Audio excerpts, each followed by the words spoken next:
ఈ ధర్మాలు కేవలం అస్పృశ్యులకు పరంగీలకు అర్హమైనవని ఎవరైనా అంటే వాళ్ళు మహాపాతకం చేస్తున్నారు.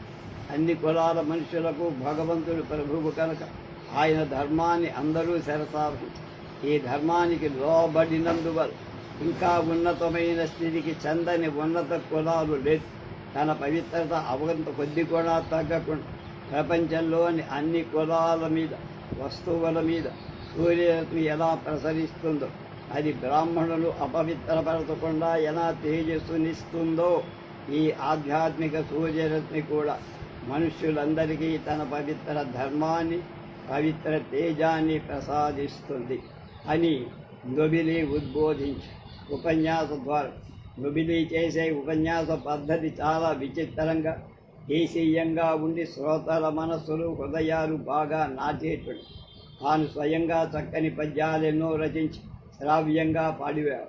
ఈ దేశంలో మత ధర్మాలను పురాణాలు చెప్పేవారి పద్ధతిలో ముందుగా తాను చెప్పదలిచిన మత ధర్మాన్ని గురించి భావగర్భితమైన ఒక సూత్రాన్ని చెప్పేదానికి వ్యాఖ్యానం చెప్పడంలో అనేక గ్రంథాల నుంచి తన సొంత కవిత్వంలోంచి శ్లోకాలు పద్యాలు కథలు గాథలు వివరిస్తూ దీర్ఘమైన ఉపన్యాసం చేశారు.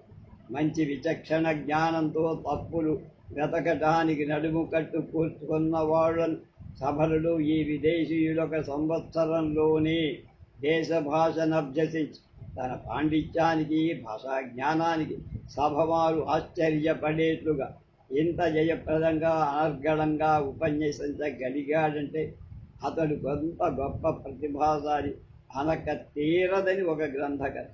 భూతవైద్య నొబిలి గారు ఆయన శిష్యులు యేసుక్రీస్తు శిలువలు రక్షరేకుగా క్రైస్తవ పూజలో పవిత్రోదకాన్ని మంత్రతీర్థంగా ఉపయోగించి జబ్బు పడిన వాళ్ళకి భూత వైద్యం చేసి కుదిర్చే తంత్రం ఒకటి మొదలు.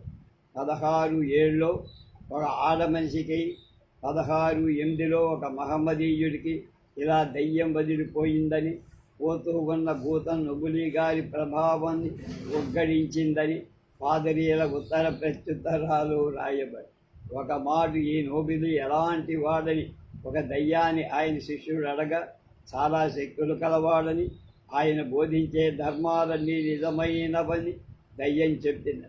ఈయన తలబెట్టిన కార్యానికి మొదట విఘ్నాలు కలుగుతాయని, 3 ఏళ్లలో జయం కలుగుతుందని చెప్పి అలా భూత వైద్య తంత్రాలు జరపడం వల్ల మధురా నగరంలో ప్రజలలో నమ్మకం కుదిరి నొబిలి గారి ప్రభావాన్ని గురించి విపరీతంగా చెప్పుకోవడం ప్రారంభం. మధుర రాజ్యసభలో కూడా ఆయన ఖ్యాతిపడి అనేకులైన ప్రభువులు ఆయనతో స్నేహం చేయటం మొదలు. ఫలిత అలా వేషధారణ చేసిన కపట నాటకం ద్వారా యేసు శ్రేష్ఠ క్రీస్తు సేవ చేసే పద్ధతి త్వరలోనే ఫలప్రదమైపోయింది. ఈ నొబిలి తన జీవిత విధానం వల్ల గర్విష్ఠులైన బ్రాహ్మణుల హృదయాల్లో సంచలనం పుట్టించి ఆకర్షించి, అందువల్ల వాళ్ళు ఈయన చూడటానికి రావటం మాత్రమే కాక భగవంతుని గురించి ఆయన చెప్పే సంగతులు శ్రద్ధగా వినడం కూడా ప్రారంభం.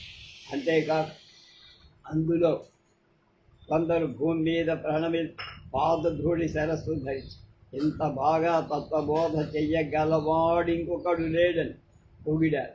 ఈ Aravidu dynasty the reverend H harass చాప్టర్లో 18వ చాప్టరు పేజీ 362 నుంచి 399 దాకా 96 దాకా నొబిలి వేసిన పథకం సాధటానికి దారి అప్పుడు హిందువులను బహిరంగ క్రైస్తవ మతంలో కలపటానికి ప్రయత్నం. ఒక హిందూ మత గురువుతో నొబిలి 20 రోజులు రోజుకు 5-6 గంటల చొప్పున శాస్త్ర చర్చ చేసి వాదించి ఆఖరికి తన సిద్ధాంతాలు స్థాపించినట్టు జయభేరి వేయించి ఆ గురువును క్రైస్తవ మతంలో కలిపారు. తనకు తెలుగు సంస్కృతాన్ని నేర్పిన బ్రాహ్మణ గురువును కూడా మతంలో చేర్చారు. అప్పుడు ఒకరితని తర్వాత ఒకరు చాలామంది మతంలో కలిశారు.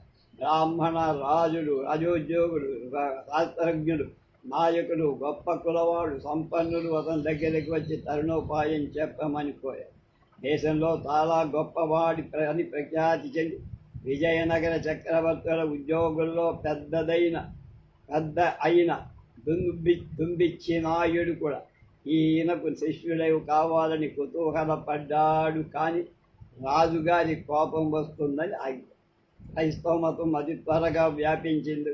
హిందూ మతం తగ్గి రోజులో తగ్గి కొద్ది కొద్దిగా నశిస్తోందా అనే చాలామంది దేశమంతా గగ్గోలు పడి దొబిలీ చేసిన ప్రచారం వల్ల బ్రాహ్మణ పురోహితుల ఆదాయం తగ్గిపోయి వ్రతాలు పూజలు చేసేవాడిచ్చే దక్షిణ పోయి హిందూ స్వాముల వారికి ముడుపులే. అందువల్ల సనాతన ధర్మ పరులంతా కళ్ళు తెరిచారు.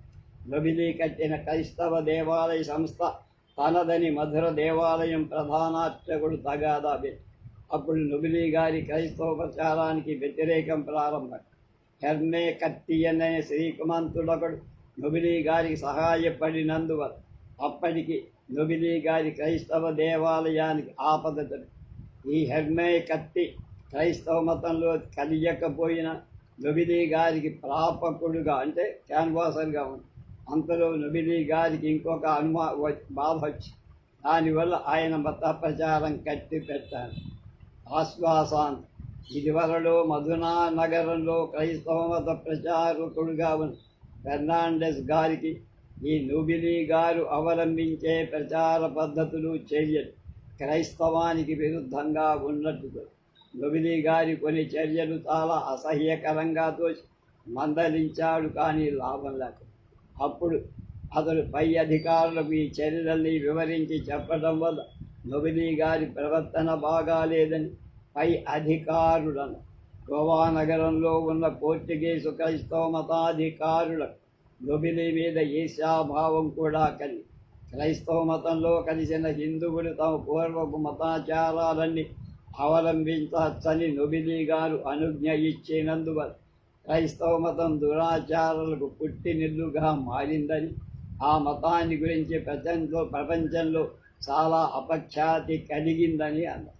ముఖ్యంగా నొబిలీ గారు హిందూ స్వామిలాగా జగద్గురు అనే విధవదాల్చడం, తాను పరంగిని కానని చెప్పి నటించడం, హిందువుల మూఢ విశ్వాసాలు సూచించే పరిభాషను వేదాంత సూత్రాలను మాటలను ఉపయోగించడం, తన మాటలు విశ్వసించే క్రైస్తవంలోకి కలిసిన హిందువులు వాళ్ళు పూర్వాచారం ప్రకారం ఉంచుకునే జుట్టు పిలక ఉంచుకోనివ్వడం, జెండాలు ఉంచుకోనివ్వడం, ముఖం మీద గంధాక్షతలు మొదలైన బొట్లు పెట్టుకోనివ్వడం, అనేక సందర్భాల్లో స్నానం చెయ్యనివ్వడం, ఇంకా హిందూ వర్ణాశ్రమ ధర్మాలలో ఆది నుండి జరుగుతూ ఉన్న ఆచారాలు అవలంబించనివ్వడం ఇవి క్రైస్తవ మత ధర్మాలకు విరుద్ధమని నిందించి పైన చెప్పిన విధంగా నొబిలి 5 ఏళ్లు ప్రచారం చేసి క్రైస్తవ మతం వ్యాపిస్తూ ఉన్న స్థితిలో పై అధికారులు ఆయన చేసే ప్రచార విధానాన్ని నిషేధి అతన్ని కొన్నాళ్ళు పని మాన్పించి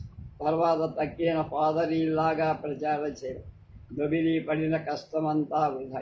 క్రైస్తవ మత ప్రచారకులు ఈ కొత్త భేషజాలు మాని పూర్వ పద్ధతుల్లోనే ప్రవర్తించడం మొదలుపెట్టి మళ్ళీ వీళ్ళని పరంగీలని నీచంగా చూడటం మొదలైంది.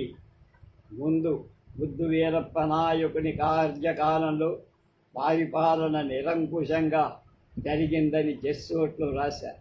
ఉపసంహారం బుద్ధు వీరప్ప తరువాత మహారాజమాన్య శ్రీ తిరుమల శౌరినాయన అయ్యరు గారు మధుర రాజయ్య. ఆయన పట్టాభిషేకం 1624. ఈ తిరుమల నాయకుడు తిరుగు విజయనగర సామ్రాజ్యంలో నుంచి విడిపోయి స్వతంత్రుడై పాలన చేసి దేశం శాంతంగా సుభిక్షంగా ఈ పరికి రోమన్ నగర దైస్తవాధికారులు తమ పట్ల కొంత శాంతించి ఉంటారని రాబర్టో డి నొబిలి ఊహించి 1623లో తన పాత పద్ధతిలో మళ్ళీ క్రైస్తవ ప్రచారం చేయటానికి పూనుకొని మధుర నుండి బయలుదేరి ఇతడు మొదల తిరుచిరాపల్లి, సెండమంగళం, సేలం మొదలైన ప్రాంతాలకు వెళ్ళి కొందరిని మతంలో కలిసి మధురలో క్రైస్తవ మతాన్ని వ్యాపింపచేయటానికి బ్రాహ్మణులు ఆటంకాలు కలిగించడం ప్రారంభం. మధుర సనాతన ధర్మానికి దుర్గంగా ఉన్నందువల్ల అతడు మెల్లిగా తిరుచిరాపల్లి మొదలైన ప్రాంతాల్లో గట్టి ప్రచారం చేశాడు. అక్కడ కూడా సనాతనులు బాధించారు. అప్పుడు క్రైస్తవ మిషనరీలు అడవుల్లో కల్లరులనే అనాగరికుల గ్రామాలకు పోయి ప్రచారం చేశారు.